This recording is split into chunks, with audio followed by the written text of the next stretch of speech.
Welcome to the most listened to show on the talknorth.com podcast network. This is the Viking Update show with Tim Yotter, who is the publisher of Viking Update. I'm Jim Souhan from the Star Tribune. We're going to get to a lot of interesting stuff from minicamp. I actually said interesting and minicamp in the same sentence. How about that? Today wasn't too bad. There were some interesting things. It is amazing how many interesting things can happen when you think it's just all routine. But you got a huge roster. You got a competitive team. You have big personalities. There's always something, and we have a lot to get to today. A couple personal notes as we talk to national advertisers and national advertising aggregators. They value downloads over listens. Please, if you get a chance to make the extra click or two and download the show before you listen to it, that would help out our network as we try to grow. We appreciate it. Also, thanks to Twill in the Edina Galleria, twillmn.com, TWILL on Instagram, the Scott Dayton shop that I go by all the time, and also Tony Hoaglund, your State Farm agent in Champlin. Saw Tony for dinner the other night. Hoaglund. We'll tell you more about Tony's business as well. If you'd like to advertise with the network or this show, you can reach me at jsouhan47@gmail.com. Tim, let's get right to it. I know you have a very important question you want to ask me. Yeah, well, so was your dog responsible for chasing the NPR raccoon up the, what was it, USB building in downtown? Sure, let's go with that. I have so many thoughts on that. Well, I don't have many thoughts. I have pointed thoughts on this. How can you? I have pointed thoughts on this. You know, I used to do a lot of camping. I used to have friends who lived out in the wilderness. I used to spend a lot of my time with nature. Raccoons are nasty, disgusting, rabies-filled animals. These are not cute little... I have a French bulldog. He's the cutest little, funniest, most personable little being I've ever been around. I like him more than most humans. It's not close. Raccoons are nasty. Raccoons will bite you and give you rabies for no reason. Raccoons will want to steal your food and scratch your eyes out. This is not a cute animal.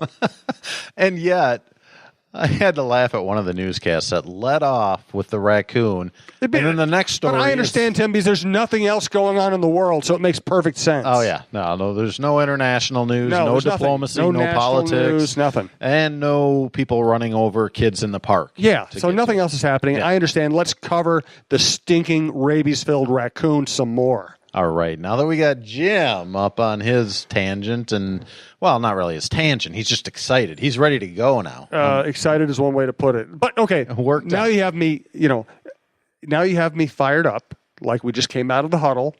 Tell me what's actually going on with the football team.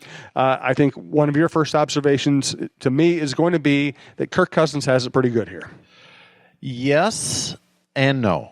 Okay, let's hear it. So, first of all, when it comes to his receivers, I mean, people know Stephon Diggs, Adam Thielen are good. They have had a really good offseason. I mean, both of them, I've seen multiple deep passes where Diggs is laid out completely for it, come down with the ball, and it's hard to fault the coverage in that case. Cousins put it where it needed to be. Diggs did what he needed to do.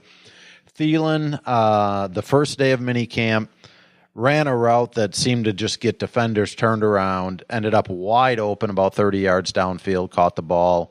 You know, it's mini camp, so they're not tackling, so I don't know if it would have been a touchdown or not. Kyle Rudolph. Hold it. Has Adam Thielen ever been tackled, though?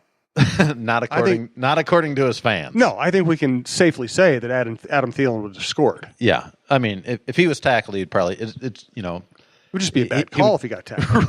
Right, exactly. Like every flag that's thrown against him or not thrown in his favor. Absolutely. So. He's an NFL receiver. Yes. And Kyle Rudolph, I mean, Kirk Cousins had a pretty good line in one of the mic'd up sessions that the Vikings did where he threw something to Rudolph. Rudolph made a big extension for it, hauled it in, and Cousins said, that's a friendly target. It's like throwing into a mattress. Which I like that. So last week, it's pretty good. Last week, Rudolph was actually asked if he's ever been called a mattress before, and he came back with a good line, which at least he had time to think about it. Probably, knew he might get asked that question, and he said, he just wants to make sure Cousins is getting a good night's sleep, and that his sleep number is probably 82, which of course is Rudolph's jersey number. So that seemed like a pre-programmed one, but yes, I liked it. But still, at least he gave it some thought. But here's the problem with being called a mattress when you're a receiver. What covers a mattress? Blanket coverage. Oh, And you could be soft. Yeah. Yes. Yeah, so, no, I mean, between Diggs and Thielen and Rudolph, and, we've talked about it before, Laquan Treadwell sometimes gets a little bit of hype during this time of year and then doesn't produce much. He looks like he's just a little bit looser, more confident, and I think that's what he needs to do is just get out of his own head and go play football. And so I tend to think I'm seeing more of that. Now, what happens when things get a little more complicated as the offense progresses in training camp, and who knows. But for now, I like what I'm seeing out of Treadwell as well. So, I mean, people know these receivers are pretty good, and they look like they're taking the next step this year, whether that's because of Cousins, whether that's just Thielen and Rudolph kind of reaching their, sort of the ascent of their careers, the best years of their careers. And part of it could also be, Rudolph has mentioned this. David Morgan's mentioned it. I think Tyler Conklin's even mentioned it. You look at DeFilippo's offense, it's tight end friendly, and Gary Barnidge with the Cleveland Browns had a 1,000-yard receiving year when the 1 year DeFilippo was coordinating that offense. So I think there are a lot of exciting things to look forward to. And what I'm fascinated by is Cousins as a guy who threw for 4,000 yards, 3 straight seasons with, a wide cast of receiving characters. Some, not all bad receivers, right, but not really gold standard receivers either.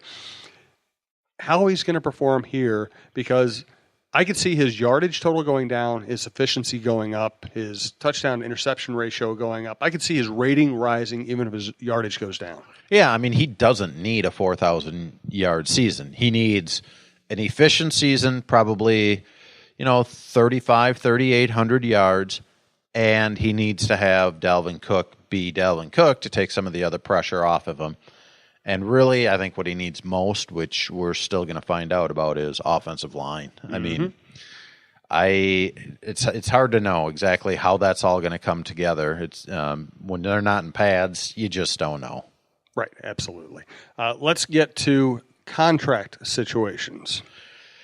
Yeah, I've been pretty impressed that, throughout the league, you have teams that have guys under contract or in their contract years not showing up for minicamp, not showing up for OTAs. Minicamp is supposed to be mandatory. There can be fines issued if they don't show up. And then, frankly, it's only 3 days. But some agents or the players through their agents feel that the best course of action is we're going to hold out because that puts pressure on the team to get an extension done. In the Vikings case, I haven't seen any of that. Barr was not at the first week of OTAs because he said, he kind of thought that an extension was going to get done, and it wasn't, and he didn't have an insurance policy in place to cover him in case he got hurt. I completely understand that, and I talked to him today after practice about it. And, he said he's not really sure if he still feels like something's close. But he also said, I can't complain. I'm making $12 million a year, and he's got the insurance policy in place.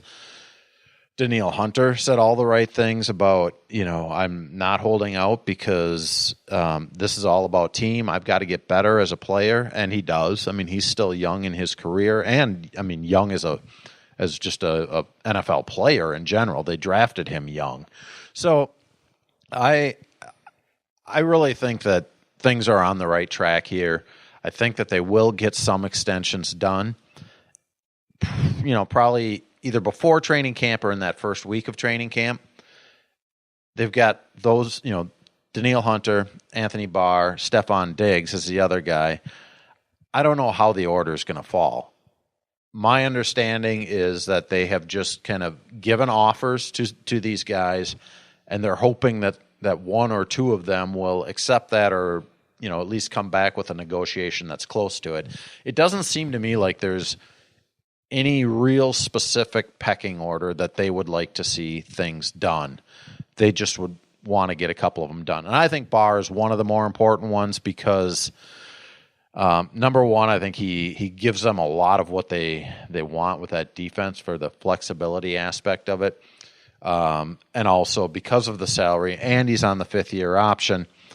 If you can nudge down that $12 million number to $9-10 million. That'll give you a little extra cap room to work with Stefan Diggs and Danielle Hunter. So all in all, I think every one of the players kind of is buying into Zimmer's message about team first. And, Zimmer has said, we want to take care of the players too. We don't, they should be earning what they can earn, but we don't want to lose out as a team developing. So I think everything's in a pretty good spot. Let's talk about Dalvin Cook next. Do want to thank Twill in the Edina Galleria. I'm heading out there again this week to check on for some more golf-type stuff. Sorry, Tim. Just stepped on Tim's foot. When I played in a golf tournament recently, I wore everything I bought from Twill, and it's incredibly comfortable. Yes, Tim, I'm going to say just don't embarrass you. You won the tournament. Well, I know. I wasn't actually going to say that. I was going to say I actually won wearing even the underwear I bought at Twill. Oh, boy. And I know, I just say that to make you blush because you're such a nice Minnesotan, and you don't want to talk about my underwear, so I'll stop talking about it right now. Hi, I'm Stacy Souhan. I love Twill, Scott Dayton's shop in the Edina Galleria. Twill takes the stress out of shopping by offering updated traditional fashion. I know that if Jim goes in there shopping alone, I will like what he buys, whether it's pajamas, flannel shirts, or suits. I plan to recommend Twill to my daughter when she has to buy wedding party gifts and attire. Twill in the Edina Galleria will bring your fashion game to a championship level. All right, how's Dalvin Cook looking? Really good. Really good. I mean, yesterday, the first day of minicamp, he found a lane for running, and he's being chased by a defensive back. And it looked like he took off full speed, which I was a little surprised. I thought, okay, maybe they're going to take it a little easy on him. Then I had another person say, well, one thing I really haven't seen is him make a cut and put pressure on that left knee. It seems like a lot of what they're running is to the right for him, so he's always going to be pushing off of that. That wasn't the case today, the second day of minicamp. So I think they're giving him a little bit more each of these days of minicamp, and I think he's going to be, close to full go, full load. I mean, right now, I honestly couldn't say, just as a guy observing practice, whether they've held him back and given more reps to Latavius Murray. It looks like it's just sort of a rotation at this point. So I think everything's really on track with him. And for the running back position, at least the top two slots, Murray, by all accounts, is having a good offseason. Yep. I mean, I was telling somebody else this we today. keep talking about this positively, and I'm going to have to go from picking this team to win 11 games, which I think has been the number I've picked like the last 3 years. I'm going to have to go to like 20, 25 victories. Well, I'm going to do the Adrian Peterson thing. Why wouldn't you expect him to win 30 games this year? Yeah, exactly. For Murray, I was telling somebody today, it's kind of amazing that, I mean, you look at Dalvin Cook and you can see, okay, there's that explosiveness, there's that burst, that this is what makes him really special. With Murray, it's like there isn't one athletic quality that you go, oh, he is super good at that. I mean, he's a big guy, but he doesn't run people over. He's, decent finding a lane, but he doesn't have that absolute burst. He's made a really nice career out of just being really pretty good at everything that a running back should be, picking up blitzes, finding running lanes, catching the ball out of the backfield when it's thrown to you. So, I think they're in good hands at the running back position. I think they're in good hands at the receiver position, tight end. To me, offensively, it's about the offensive line and Cook making the right decisions. So if we want to get in, or Cousins making the right decisions. So if we want to get into what wasn't great about the offense today, Cousins threw 2 interceptions in the red zone. And it was actually a little entertaining because I think he is trying, every week that I've been out here, and that has been 3 weeks of OTAs and now 3 days of minicamp. Every time I've come out here and watched a practice, he seemed to take a little more step forward in being assertive, being kind of that out front, talkative guy that people can get to know and like and just be a leader. So today he was on a little bit of a streak, hitting Kyle